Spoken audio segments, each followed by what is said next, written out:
예, 안녕하십니까. 4월 그 재배력에 대해서 말씀드리겠습니다. 4월 달은 이 발화가 되고, 또 전엽이 되고, 그 다음에 꽃이 이제 중심화가 피고, 그 다음에 만개하고 낙화하죠. 그런 시기. 근데 그런 시기가 며칠씩 걸리는지 그걸 아시는 게 좋아요. 보통 이제 발화가 되고 전엽기까지 그 꽃눈이 이렇게 발화된다 그러는데, 그 틈에서부터 전엽기는 이제 내귀가 이렇게 잎이 올라옵니다. 요때까지 10일 정도 시간이 걸리고, 그 다음에 이제 그 전엽기에서 그 이파리 나온 것 중에서 꽃이 하나, 중심화가 한 개 피기까지 한 15일 걸립니다. 그래, 중심화가 핀 다음에 만개가 돼야 되잖아요. 그 하나 핀 다음에 나머지 측화까지 꽃이 다 피면은, 5일이 걸려요, 5일. 그러니까 5일. 근데 5일 후에는 낙화가 되는 거죠. 다 꽃이 떨어지고 열매를 맺어지는 시기입니다. 이때는 이제 열매가 맺어지는 이 시점에 뭐 비가 많이 온다든가 습하고 막 이렇게 되면 이제 과실 곰팡이가 발생될 수가 있어요. 그런데 우리 살림꾼을 치게 되면은 그대로 그 치료가 됩니다. 그러니까 특별히 이제 뭐 방제 약제를 팔기도 합니다만은 그렇게 하지 않아도 큰 문제는 없습니다. 그 방제 시기를 그 비가 오는 그 시기에 그러니까 수정되는 시기, 과일이 맺혀지는 시기에 날씨만 좋으면은 과실 곰팡이는 걱정하지 않아도 된다, 이렇게 말씀을 드리겠습니다. 이제 요소, 마그네슘, 붕소, 황산아연. 황산아연은 이제 저온표에 봄에 이제 마이너스가 돼 가지고 꽃이 냉해를 입을 때, 그때 를 염려해서 우리가 항산 아연을 이제 넣습니다. 넣어가지고 하는데, 그 외에도 뭐 약들이 많이 만들어져 있는데, 저는 이제 비료를 넣어가지고 살포를 하고 있습니다. 그럼 이러한 그 살포를 하고, 그 다음에 또 이 시기에 보면 잎이 막 나는데 비가 또 많이 올 수가 있어요. 올 수가 막 오는 수도 있고, 작년에 그래 왔습니다. 그래갖고 그렇게 비가 올 때는 걱정이 되니까 다이센 45를 치는 경우가 있습니다. 다이센 45를 치고 모스피란은 이제 사과 혹진딧물입니다. 그래, 그거는 이제 잎이 말리기 때문에, 그거는 조기에 전엽 잎이 나올 때 이 사과 혹진딧물이 깨어나갖고 그 잎으로 바로 가요. 근데 그 시기에 이제 쳐줘야 된다. 그 시기에. 그래서 모스피란을 쳐줘야 된다. 그렇게 되면 잎이 반듯하게 잘 크는데, 그 시기를 놓치면 잎이 쭈글쭈글해지고 뒤로 말리고 이래요. 그래서 사과는 뭐니까 잎이 충실해야지 나무도 잘 자라고 과실도 나중에 커지게 됩니다. 그러니까 그 잎을 관리하기 위해서는 이제 모스피란, 칼립소 뭐 이런 게 있어요. 그 중에 하나를 치는 겁니다. 다이센 45를 쳤다면, 다이센 45는 유기유한계 약제예요. 뭐 안트라콜하고 황이 들어있다는 얘기죠. 근접 살포하면 안 된다는 거죠. 그래서 이때는 이제 열을 간격으로 치시면 돼요. 그러니까 다이센 45를 쳤다. 그럼 열을 있다가 석회 보로대약을 친다, 이런 얘기예요. 그런데 석회 보로대약은 언제 치느냐 얘기죠. 뭐 우리가 방제력 보면 이제 홍래기에 치도록, 붉은 홍자, 그 봉오리가 붉게 나왔을 때 치라고 되어 있는데, 농리기 또는 이제 출리기 때 치셔야 돼요. 저는 그렇게 쳐서 향려 뭐 약해의 그런 걱정, 그거는 또 중복 살펴해도 안 됩니다. 그러니까 석회 보로대약 사이를 치실 때는 이렇게 끝부분에 치고 나서 이렇게 돌 때 다시 또 치면 안 된다. 쫙 치고 나서 바로 나가면 딱 이렇게 쳐야 돼요. 그렇지 않으면 끝부분에 이렇게 석회 보로대약 치는데 나올 때 치고 또 맞으면 중복해 치게 되면은 그 잎이 타요. 낙화 후에도 요소 1.5kg 아니면 1kg 정도 연면 살포를 해주는 게 좋습니다. 이때는 꽃이 떨어지고 과일이 만들어지는 시점이잖아요. 이때는 세포 분열하는 시기예요. 과일이 만들어지면서부터 세포 분열이 시작하는 거예요. 이 세포 분열이 시작할 때, 또 꽃이 만들어질 때서부터 적당한 그 질소 비료가 있어야 돼요. 필요를 하고, 또 토양에 수분이 있어야 됩니다. 수분을 충분히 줘야 돼요. 꽃이 피고 만개가 되고 과일이 만들어질 때, 그러니까 충분히 줬다는 건 뭐 햇빛이 잘 드는데 모든 뿌리들이 많이 가 있어요. 그쪽에 물을 푹 줘서, 물을 주게 되면 그쪽에서 흙을 떼서 죄봤을 때 흙이 주먹해 이렇게 죽히면은 된 거예요. 그래서 한 5일 있다 아니면 일주일 있다가 이제 다시 또 물을 주면 되는데, 그 시기에 세포가 분열하는 시기에 뭐 4천만 개에서 7천만 개까지 세포가 분열된다 하잖아요. 그 시기에 요소도 좀 적당히 있어야 되고, 그러니까 아까 얘기한 대로 요소 연면 시비해 줘야 되고, 토양에도 뭐 비료를 우리가 과수 전용 비료를 줬잖아요. 3월 달에 줬고, 그래 토양에 물 주고, 이렇게 되면은 세포를 분열을 많이 한다는 얘기죠. 세포가 분열을 많이 해서 나중에 그 세포들이 커가잖아요. 커질 때 많이 세포가 분열돼 많이 과일이 크잖아요. 그래서 큰 과일을, 물론 품종에 따라서 과일이 크고 적고가 있어요. 좀 그렇지만 이제 이와 같이 해주면은 과일이 많이 커진다 이렇게 보면 돼요. 그래서 세포 분열을 많이 해주고, 그 다음에 비대기 때 적정한 질소가 필요해요. 그러니까 아주 안 주는 분들도 있지만은 아주 적게 10% 하고 요소 10%, 그 다음에 가디 뭐 20%, 거의 한 배 아니면 1.5배 이 정도 들은 비료들이 있어요. 그런 비료를 쳐주면은 과일도 많이 커진다 이렇게 말씀드리고, 저는 뭐 요 나무가 그렇게 안 컸는데 과일이 굉장히 크게 작년에 키웠습니다. 그 다음에 이제 만약에 홍로 같은 경우는 이제 과일을 많이 달았다든가, 어릴 때부터 너무 M9인 대목인데 불구하고 너무 많이 과일을 달아서 세력이 확 떨어졌다는 얘기죠. 확 떨어졌다 하면, 떨어졌다 하면은 311 비료가 있어요. 311. 질소가 3, 인산이 1, 가리가 1, 이렇게 되어 있는 비료가 있어요. 그것을 이제 관주를 해줘가지고 회복을 시켜주셔야 돼요.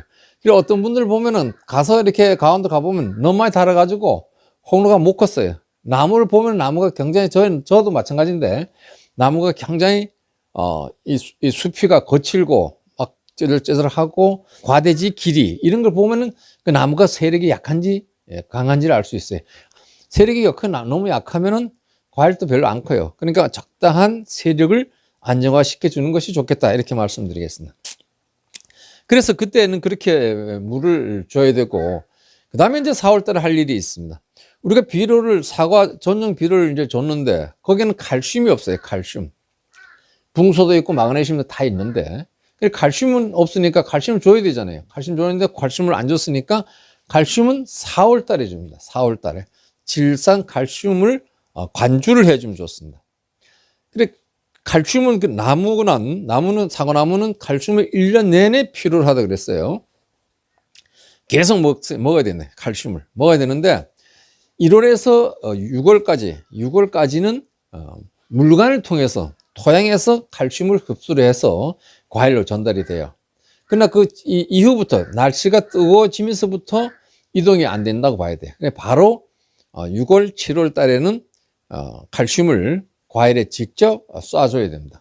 그렇게 해줘야 되고, 그 다음에 수확 40일 전서부터 칼슘 한 두세 번 이렇게 더 주면 칼슘은 끝나는 거예요.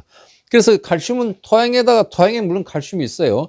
자연 공급원이라 그래가지고 칼슘들 다 있습니다. 있는데 조금 주는 것이, 저는 이제 조금 약간 보충해 준다고 생각하고 비료를 들여줍니다. 그래서 질산칼슘을 관주를 4월 달에 할 예정이에요. 그렇게 해주면 칼슘도 충분히 흡수를 하게 되고, 과일도 단단하게 만들어지잖아요. 과일도 단단하게 만들어지고, 또 이제 칼슘을 줌으로 인해서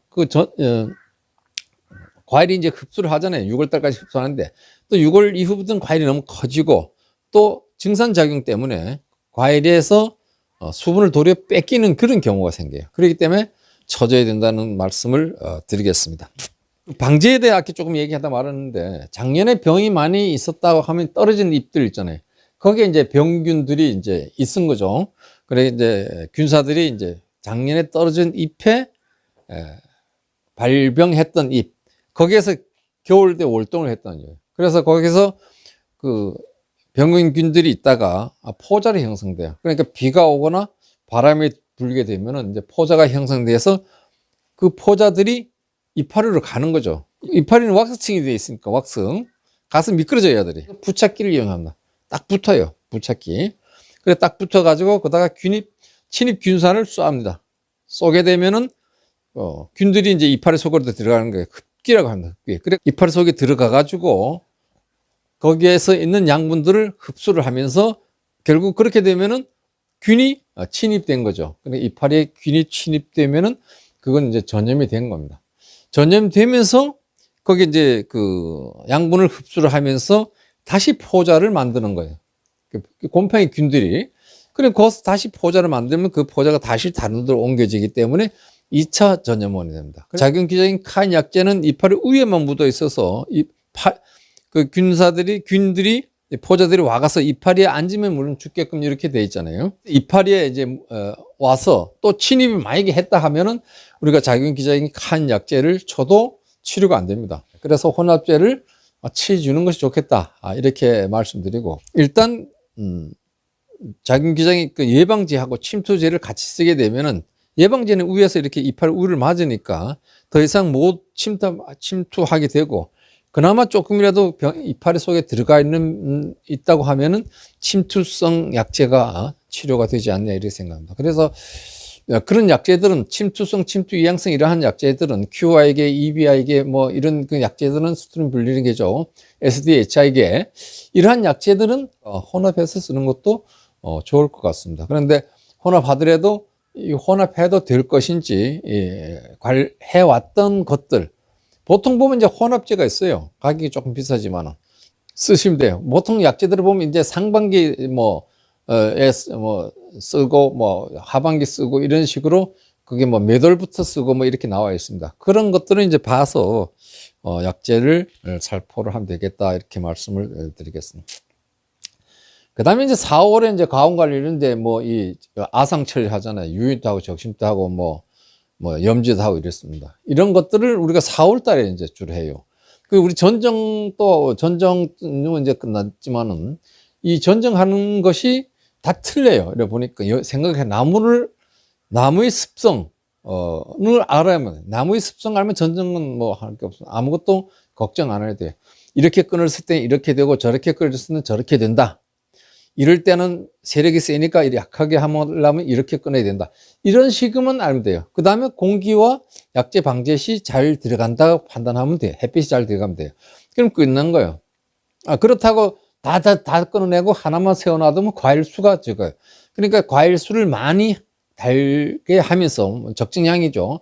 적정량을 달게 하면서 공기와 햇빛이 잘 들어가고 또 방제 시 약이 잘 들어갈 수 있게끔만 하시면 돼요. 전쟁이 별거 없습니다. 그래서 생각했는데 우리는 4 곱하기 2를 심었어요. 그래서 4 곱하기 2는 가지들이 옆으로 나가야 되잖아요. 그러니까 이 옆으로 나가는 이 가지를 우리는 계속 올라가는 걸 내려놓고 해서 수평으로 만들었단 말이에요. 가지를 다. 그러니까 이것이 수평으로 가지를 만드는 시간이 많이 걸렸던 거죠. 3년을 걸립니다. 3년. 물론 가만히 있으면 뭐 꽃눈이 오고 하지만 3년이 걸리는데 꽃눈을 잘 오게 한 것이 이렇게 유인, 수평 이하 유인, 또 수평 유인. 이것이 이제 니콘의 법칙이랍니다. 그러니까 양분의 흐름을 축소시켜 적게 가게끔 해주는 것이 이제 유인입니다. 유인. 그래서 양분을 고루 가게끔 하는 것이 좋습니다.